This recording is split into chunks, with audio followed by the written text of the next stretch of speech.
kemarin saya prediksi terkait dari perekonomian negara Indonesia di tahun 2025 sampai tahun 2026, di mana tahun 2025 ada penghujatan, penghakiman, juga pembulian terkait dari kebijaksanaan pemerintahan.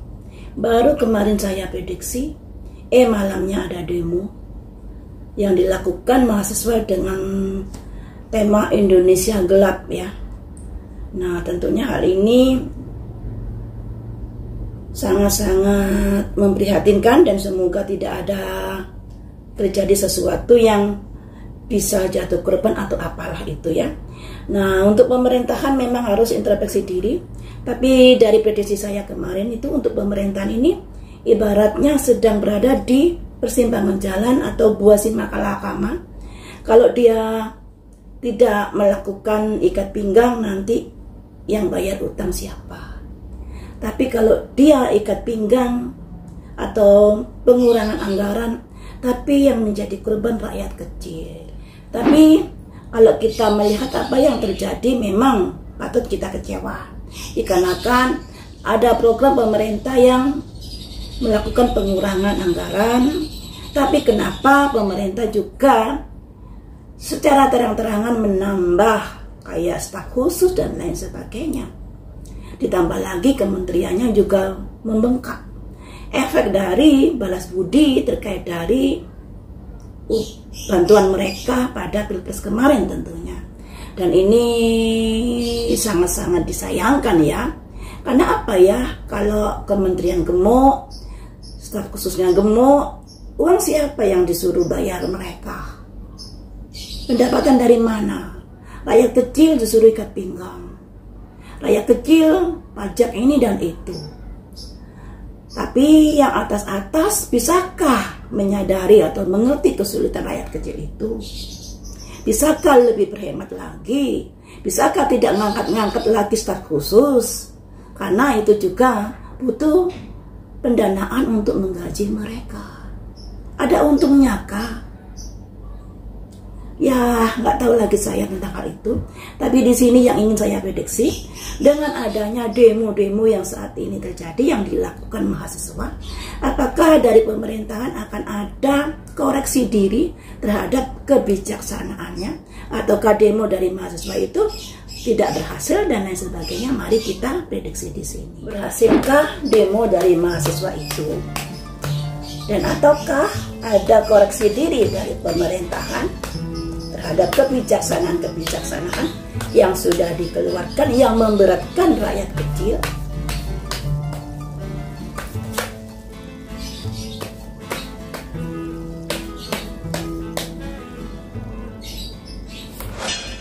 Semangat bertempur ya, ada simbol kartu semangat bertempur. Jadi para mahasiswa ini semangat untuk memperjuangkan dari apa tujuan dari demo tersebut. Walaupun di sini ada situasi kondisi yang tidak aman, jadi para pendemo ini juga berada di zona nggak nyaman teman-teman, karena akan berhadapan-hadapan dengan pihak yang berwajib dan tentunya itu sangat riskan terhadap keselamatannya.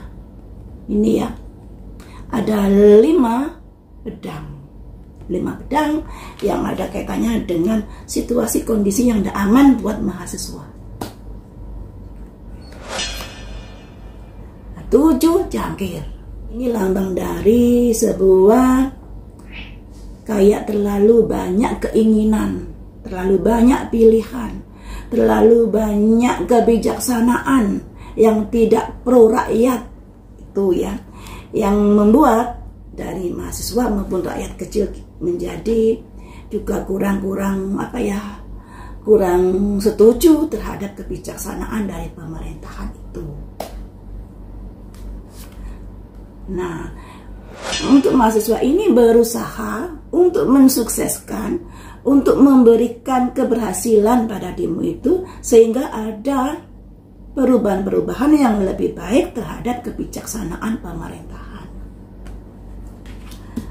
Bisakah, berhasilkah?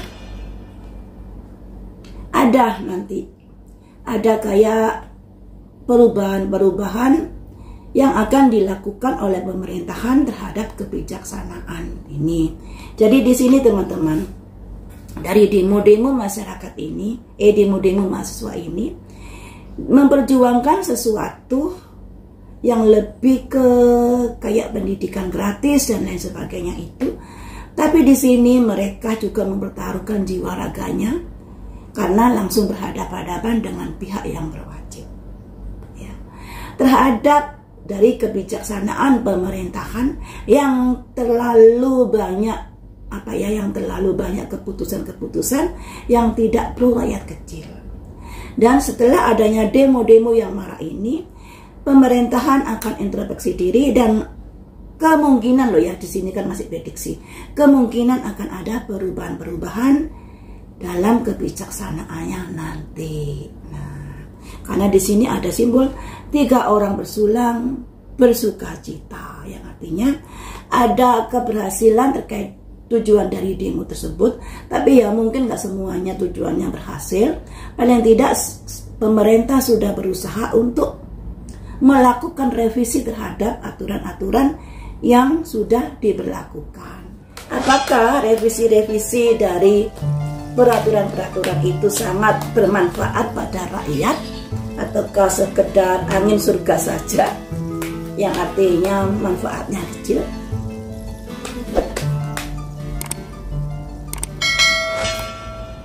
Ada simbol Raja Koin. Nah, Raja Koin ini butuh pendanaan yang besar. Ini yang menjadi bahan pertimbangan dari pemerintahan. Karena seperti di prediksi saya kemarin ya kan, ekonomi sedang tidak baik-baik saja. Mengapa mengurangi dari anggaran? Ada kemungkinan untuk bayar utang. Tapi kenapa mesti rakyat kecil yang harus diinjak-injak, sedangkan dari pemerintahan terlalu banyak mengangkat kementerian, staf khusus dan lain sebagainya. Kenapa tidak dirampingkan saja? Yaitu karena efek dari balas jasa atas bantuan mereka pada Pilpres kemarin. Ini ada simbol Ratu Koin. Ada kaitannya dengan uang besar, ya. Apakah menguntungkan rakyat kecil perubahannya nanti? Menara putus. Jadi mungkin ada perubahan, tapi ya juntrungnya kurang bermanfaat buat rakyat kecil. Karena di sini disimbolkan menara putus. Nah, menara putus ini juga keluar saat saya memprediksi kemarin terkait perekonomian di tahun 2025 yang ada kemungkinan terjadi demo yang besar. Nah, tapi yang namanya prediksi itu terjadinya bisa lebih cepat atau bisa lebih lambat. Kalaupun lebih cepat ada kemungkinan terjadi di tahun 2025, tapi bukan bulan sekarang. Mungkin mendekati akhir tahun, sekitar Oktober, November, Desember, mungkin seperti itu. Ya. Tapi kalau paling lambat ya tahun 2026. Dan di sini perubahan yang diberikan oleh pemerintah terkait dari mungkin adanya introspeksi diri, adanya perubahan-perubahan terkait keputusan, ternyata itu tidak begitu membuahkan yang menguntungkan rakyat kecil. Tidak sesuai dengan harapan rakyat kecil. Makanya di sini nanti akan ada kemungkinan lanjut demonya ini. Ya, lanjut nanti. Ya mungkin demonya saat ini direndam dengan adanya perubahan peraturan. Tapi nanti kalau dirasa ternyata peraturannya tidak terlalu menguntungkan rakyat kecil lagi, sekalipun menguntungkan tapi kecil, nanti bisa terjadi demo lagi loh di tahun 2025. Ini ya. Kemudian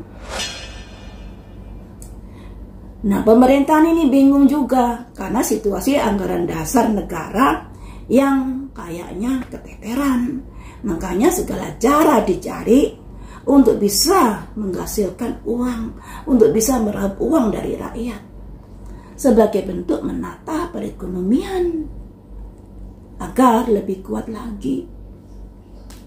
Kenapa harus rakyat kecil yang diuber-uber? Kenapa tidak diputuskan saja terkait undang-undang atau peraturan yang berkaitan dengan koruptor? Kenapa koruptor tidak dimiskinkan? Kenapa yang sudah dulu diperiksa KPK yang bukan rahasia umum lagi sudah melakukan sesuatu, kenapa nggak didalami lagi? Itu yang kadang-kadang membuat saya kesel juga. Kenapa rakyat kecil? Rakyat kecil ini sudah sengsara loh ya. Daya beli masyarakat sudah turun. Banyak PHK massal. PHK massal itu nanti larinya menjadi pedagang-pedagang kecil. Terus yang beli siapa? Kalau daya beli masyarakat turun. Kalau banyak yang di PHK. Ini yang harus diperhatikan juga loh ya. Segala sesuatu keputusan pasti akan ada imbas-imbasnya. Imbasnya bermanfaat atau merugikan. Itu yang harus dipikirin.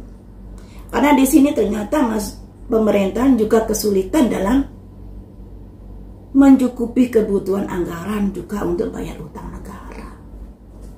Apa yang akan dilakukan pemerintahan? Renewal. Jadi pemerintah di sini tidak bisa berbuat banyak dan kembali lagi akan dihujat, akan dibully, juga akan mendapatkan penghakiman dari lawan politiknya atau dari masyarakat yang merasa berdampak atas kebijaksanaan tersebut. Kartunya keluar lagi kan? Ada simbol penghakiman terkait dari kebijaksanaan pemerintah, terkait dari cara mengentaskan kondisi perekonomian ini. Ini ya, satu kali lagi. Tapi di sini pemerintah juga ada bersikekennya dalam mempertahankan kebijaksanaannya. Jadi di sini ada perubahan kecil lagi efek dari demo oleh pemuda, oleh mahasiswa saat ini. Efeknya kecil yang dia dapat. Karena di sini memang ada keberhasilan dalam demo tadi. Ternyata imbasnya cuma kecil nantinya. Yang mungkin di otak-atik peraturannya seakan-akan ada apa ya? Ada perubahan yang bermanfaat untuk mahasiswa atau untuk rakyat kecil. Tapi ujung-ujungnya nanti juga kayak nggak ada perubahan. Nah, seperti dalam kebijaksanaan zonasi pendidikan. Ada perubahan, tapi ujungnya kok ya sama, cuman diganti nama. Kan gitu kan, ada yang seperti itu kebijaksanaan dari dunia pendidikan itu. Nah, seperti ini nanti seakan-akan ada menuruti kemauan para pendemo. Ada perubahan, tapi ujung-ujungnya nanti juga kurang menguntungkan buat rakyat kecil. Makanya di sini ada simbol menara putus. Perubahan yang mendadak, yang memicu adanya pendemo, ya. Tapi di sini masyarakat juga, bukan masyarakat, tapi di sini pemerintahan juga serba salah. Karena anggarannya untuk pendanaan ini juga kurang. Untuk pendanaan anggaran rumah tangga negara untuk ini dan itu kurang. Makanya gimana caranya agar bisa meraup uang dari masyarakat. Makanya itu buat seperti saya, rakyat kecil, dan buat kalian harus bisa memanajemen keuangan masing-masing. Untuk sementara waktu jangan beli aset dulu. Biarkan kalian menggenggam uang tunai. Karena yang akan terjadi kesulitan ekonomi yang saya prediksi sampai sampai bulan 2026 kondisi ekonomi negara Indonesia masih lemah. Jadi kalau keinginan untuk beli aset ini dan itu dipending dulu sampai situasi dan kondisi ada perubahan dalam perekonomian negara Indonesia. Khawatirnya uang sudah dibelikan aset, mungkin tidak terlalu punya pegangan uang tunai, ternyata kondisi perekonomian kurang berkembang atau masih jalan di tempat, tentunya juga akan membuat kesulitan untuk mencukupi kebutuhan, ya toh.